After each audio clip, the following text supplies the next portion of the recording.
There wasn't a man on the street who didn't turn around and gawk at her. She was just stunning.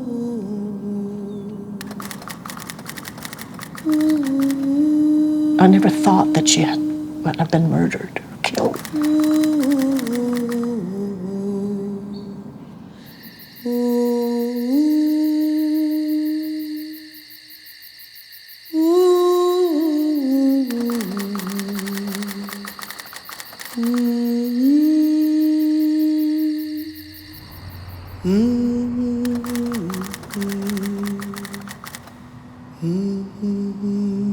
Everyone has heard about him. No one has actually seen him. He's like a ghost.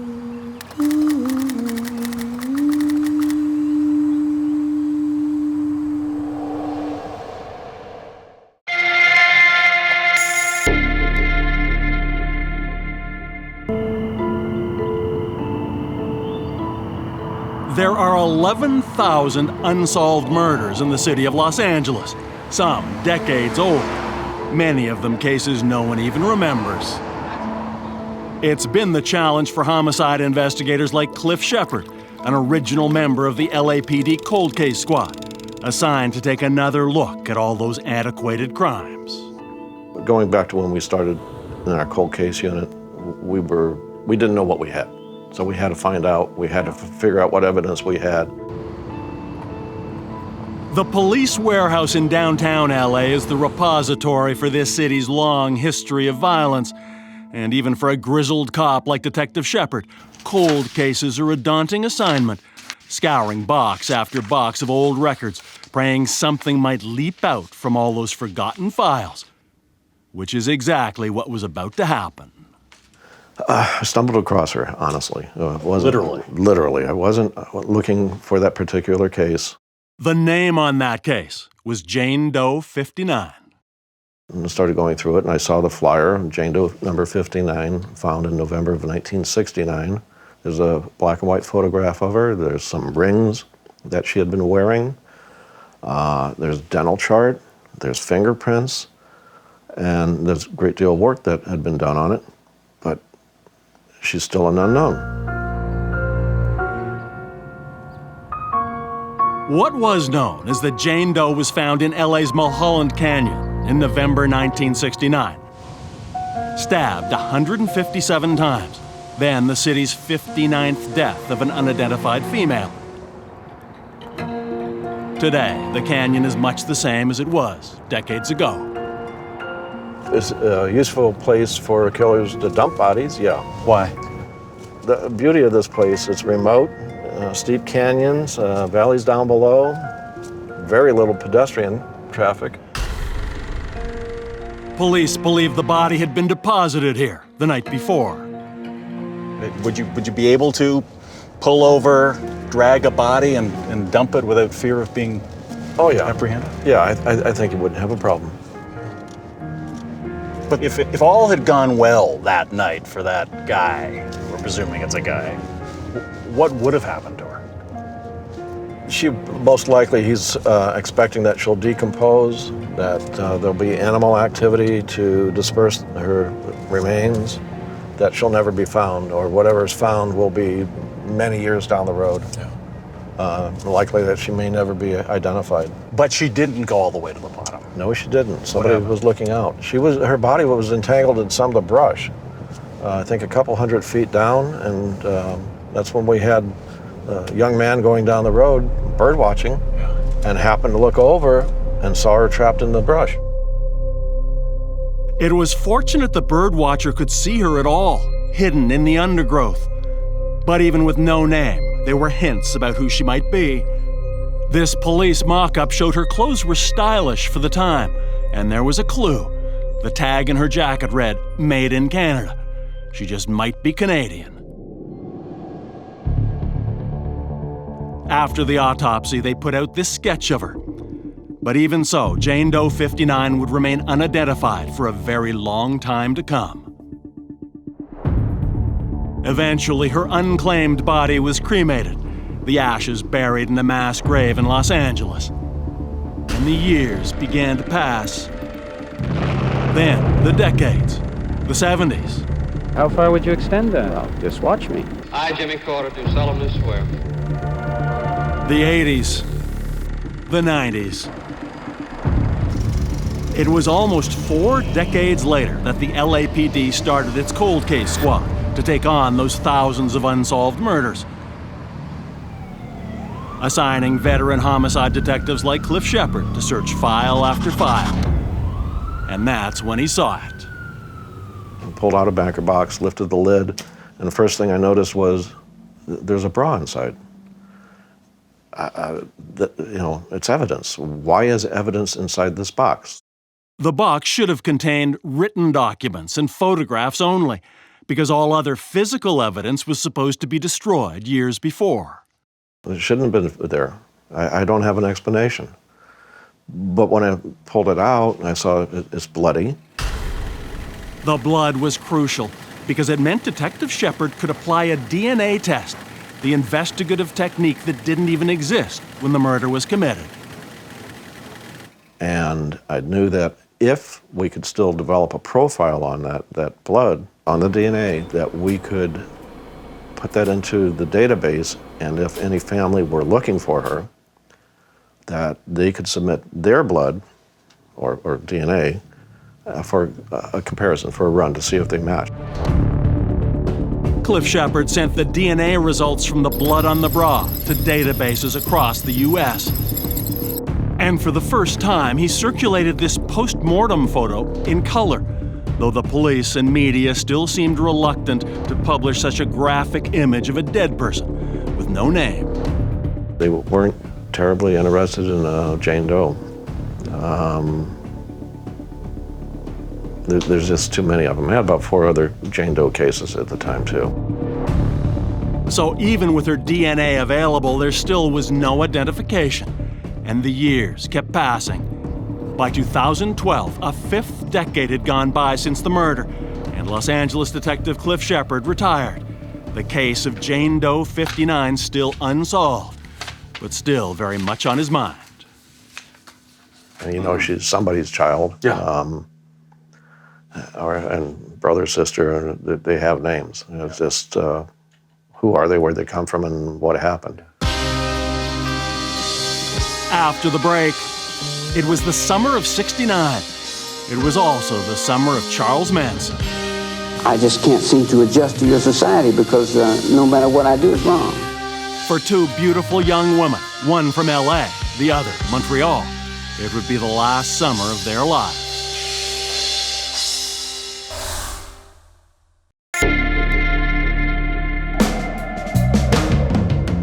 In 1969, they came to Los Angeles literally by the millions. Adventurers from around the world, drawn by sun and sand, not to mention sex, drugs, and rock and roll. One of them was a young woman from Montreal named Reit Jurvetson.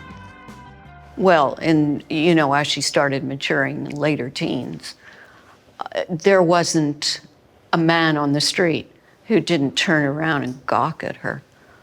She was just stunning, like she'd catch your eye. Gilda Green still remembers her friend Reit in the summer of '69. Describe her for me. Well, tall, 5'8", 5'9", blonde hair, the light complexion, big blue eyes, beautiful smile.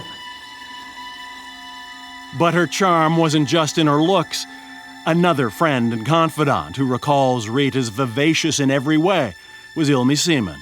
Her personality, she was so full of life. She was just always looking for a good laugh. She loved animals. She just loved life. She was very artistic. Reit's artistic talent shone through in her sketches and paintings. But at home, there were problems. As a teenager, she rebelled against a strict family life that revolved around their church. At 16, she ran away from home. At 18, she moved to Toronto and eventually in with a boyfriend. Gilda Green says Reit was fearless about the future. She was at an age where she was not dependent on family and finished high school, and hey, the world's out there, and if I want to do something or go somewhere, I can do it now. No one's going to stop me. Reit had a brother in Arizona, and she began planning a visit, which would include a stopover in LA. She arrived towards the end of the summer of '69, a celebration of the decade of peace and love. That is, until this. The gruesome murder scene at the Los Angeles home of actress Sharon Tate, 5 victims brutally slashed and shot to death. And the next night, not far away, a millionaire businessman and his wife suffered the same fate. It cast a dark pall over the Golden State and introduced the new faces of American evil, the Manson family. I just can't seem to adjust to your society because no matter what I do, it's wrong.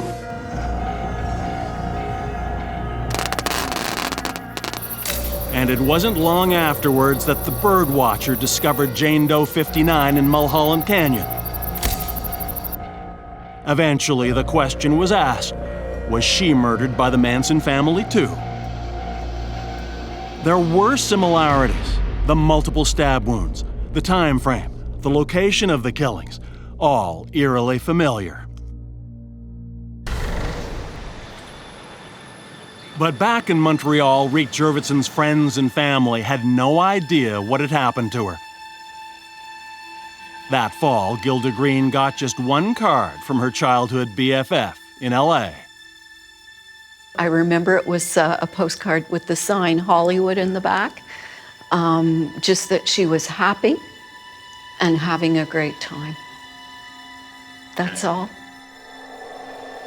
And the Jurvetson family received a postcard too, their final communication from Reit, according to her older sister Anne.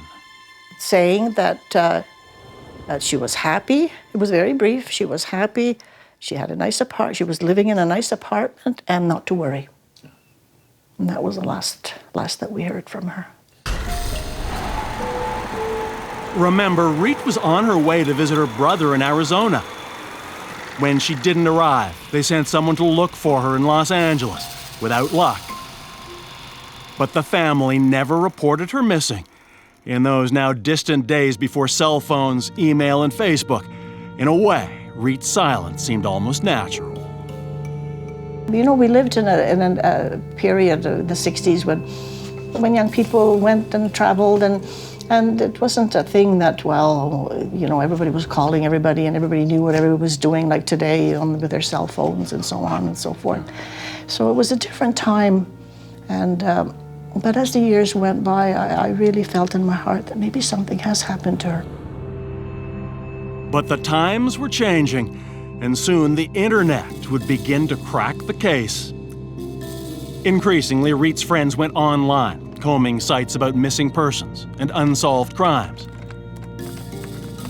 One day, Gilda Green got a link to that post-mortem image of Jane Doe 59. And I looked at it, and I knew things about Reit that a lot of other people didn't know, and I thought, oh my God, that is her. In 2015, Gilda emailed Reit's other close friend, Ilmi. And then she said, here, I'm going to give you this site. I want you to go and look. She says, not to be alarmed, but I think it's Reit. And then you saw the photograph, post-mortem photograph of her, and I recognized both pictures right away as it's her.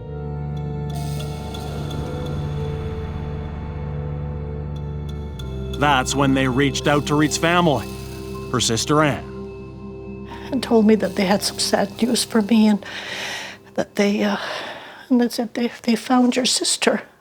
And at that moment I thought, oh, they found her, you know, like it was like it happening right then and there that they found my sister, but she had been killed, or she had been murdered. I couldn't believe it. I couldn't believe it. She said, yes, she was stabbed to death. 157 times she was stabbed. Who would have done such a thing to her? Cold Case Squad Detective Lou Rivera had been with the LAPD for over a quarter of a century, working on dozens of unsolved murders. He was about to get another. First time I ran across Jane Doe 59 was June of last year, and that was via an email from the coroner's office. Coroner's office had received information from a family member in Canada that they had seen a possible photograph of her on the internet on one of the sites, and the friend related this information to the sister, who looked at the photograph and believed it was her sister. But for all of that, there was only one way to truly know yes, that it was there was Reit. the DNA. So half a century after the murder, a decade after the discovery of the bloody bra, a DNA test finally was about to reveal who Jane Doe 59 really was. And then in December, the end of December, I found positive identification that it was her. I don't know, it's so difficult. It's like when we looked at it, it was like, man, that is so close. When we return, at last they knew her name. Now, LAPD detectives had to find someone who'd known her 47 years before. Now we have a name, John or Jean from 1969. So who is this guy? Nobody knows. He's like a ghost.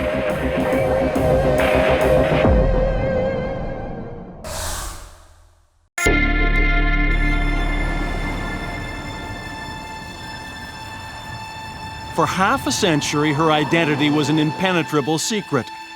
Now, thanks to modern technology and old friends, finally Jane Doe 59 had a name.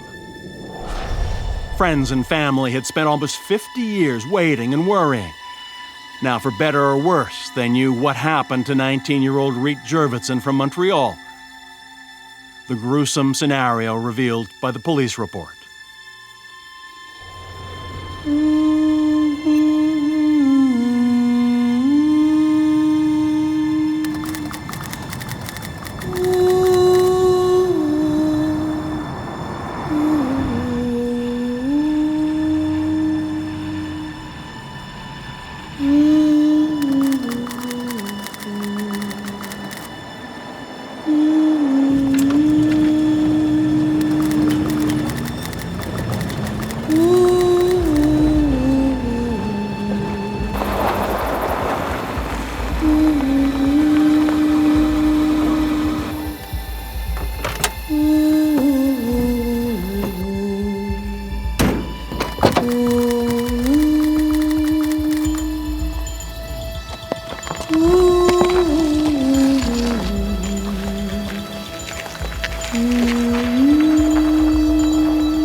She must have been so lonely and painful and at that moment.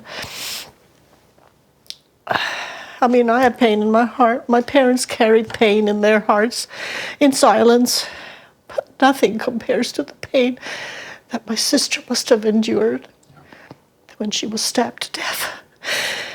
Who could have done such a horrible, horrendous crime against her? But finally, Los Angeles homicide investigator Lou Rivera had a name to work with. First thing I want to find out is, what was she doing in Los Angeles? How did she end up on Mulholland Drive? Dumped on the side of the road? Who was she with? Where was she coming from? All of the questions that the detectives back then were asking themselves, we're asking ourselves, my partner and I. And remember, there was still the nagging question about Charles Manson. Had Reit somehow become involved with his homicidal family? For childhood pal Ilmi Seaman, one link between Reit and the Manson killings was a resemblance to their most famous victim, actress Sharon Tate. The thing that gets me is because it was only a couple of months before that Sharon Tate was killed, and she looks so much like Sharon Tate. It's uncanny. I mean, I looked at the two pictures together, and it was amazing how much they look alike. At the time, even the Manson prosecutor believed there might well be a link between the murders. Not too far from there, within 6 miles, there had been homicides committed by the Manson family. One of the district attorneys at the time, Mr. Bugliosi, believed that maybe Reit, Jane Doe 59 at the time, might have been a witness to a murder of a Charles Manson family member, and therefore she might have been killed. Manson and his followers got death sentences for the 7 murders in 1969, later commuted to life in prison. Detective Rivera decided to visit the California State Prison to interview Charles Manson about the death of Reit Jurvetson. Could he offer information? He was cooperative, he was polite, he answered our questions. However, he did not provide any information that could further our case at all. Is it still plausible? Do you think it's still a possibility? Charles Manson, we don't consider him a suspect, but he or none of his family members have been eliminated. So what do you do when you're investigating a murder in which the killer has a half-century head start? According to Lou Rivera, you do exactly what you would have had you known the victim's name back in 1969. As always, in a homicide, question number 1 is who was closest to the victim? Rivera says with over 150 stab wounds, it was clearly a crime of passion. This kind of savage attack, I've handled several cases where someone's been stabbed multiple times, and we're talking more than 100 times, and it's usually a rage type of incident. The cases that I've handled, it's always been a domestic partner. Reit's friends and family in Canada were unanimous about where he should look first. The then newfound love of Reit's life. She was infatuated by somebody by the name of John, or Jean. I guess this is where they had met, in a cafe in Montreal, and she was smitten by this John. And her love interest apparently was a doppelganger for 60s rock icon Jim Morrison. Well, I mean, I knew before that she really liked Jean, and he did look very much like Jimmy Morrison, and she was crazy about Jimmy Morrison. And apparently crazy about Jean, too. So much so that when he went to Los Angeles, Reit made plans to follow him there. She said she was going to hitchhike, and I says, no, I says, you can't do that. I says, you need money, it's very dangerous. She was going to go by herself. Eventually, reason prevailed. Reit boarded a bus headed for LA, away from her strict upbringing and family, and towards Jean. Another question for detectives. Where in Los Angeles did Reit live? She'd told friends it was in Hollywood, in a 4-story building next to a movie studio. About the same time we went looking in LA for a building matching that description, Reit's sister in Quebec stumbled upon the postcard they'd received when Reit first arrived. And there it was, her return address, 5311 Melrose Avenue, once the Paramount Hotel, right next to Paramount Studios. By 1969, the building had been converted to apartments, one of them apparently rented to a man from Montreal, named Jean. Before long, Reit Jurvetson joined him in apartment 306. Gilda Green recalls an accidental meeting with a mutual friend from LA who said eventually they had lost track of Reit. And he said, well, yeah, she was with us for a couple of weeks, and then she left on her own, and everything was fine. She was happy. Where did she go? I don't know. And that's all like he was able to tell me. So for Lou Rivera, finding the mysterious man named Jean still is job one. So who is this guy? Nobody knows. He's like a ghost. Everyone has heard about him. No one has actually seen him.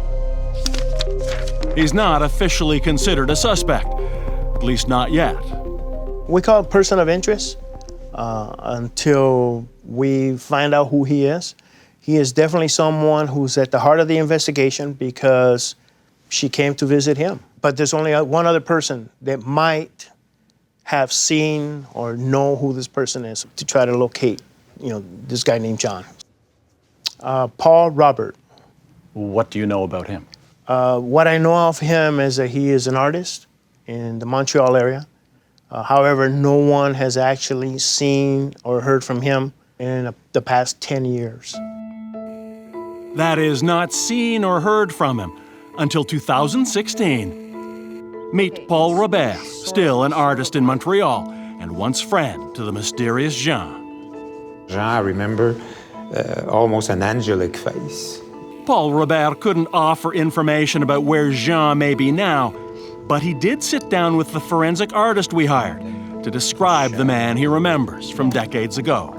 My impression of him is his features are coming out of the shadows. He would never sit. He would be always ready to take off. And I think the eyes might be a little bit too close together. And Gilda Green shared her recollections of Jean, too. Let me see it again.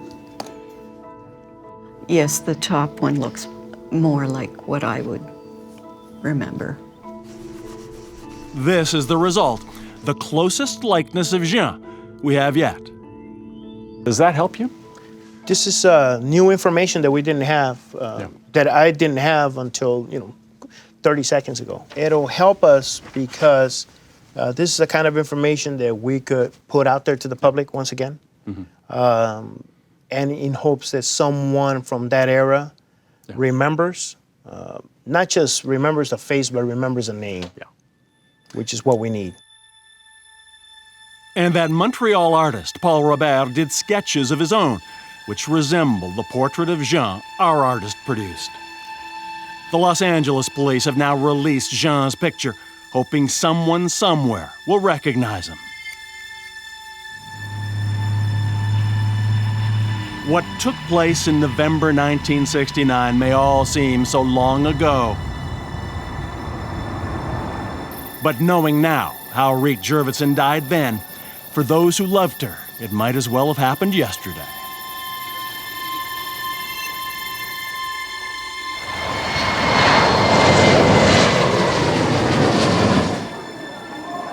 Retired Detective Cliff Shepard never gave up trying to solve the victim's identity and always wondered about her family.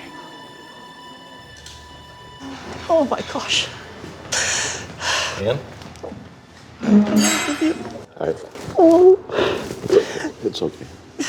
I wanted to meet you so Oh, I wanted to badly. meet you too. Thank you. So Oh, you're welcome. You're welcome. So, and now here we are. thank you for coming. Oh, thank you. Thank you for coming. In the summer of 2016, Shepard finally met Reit's sister Ann in Montreal.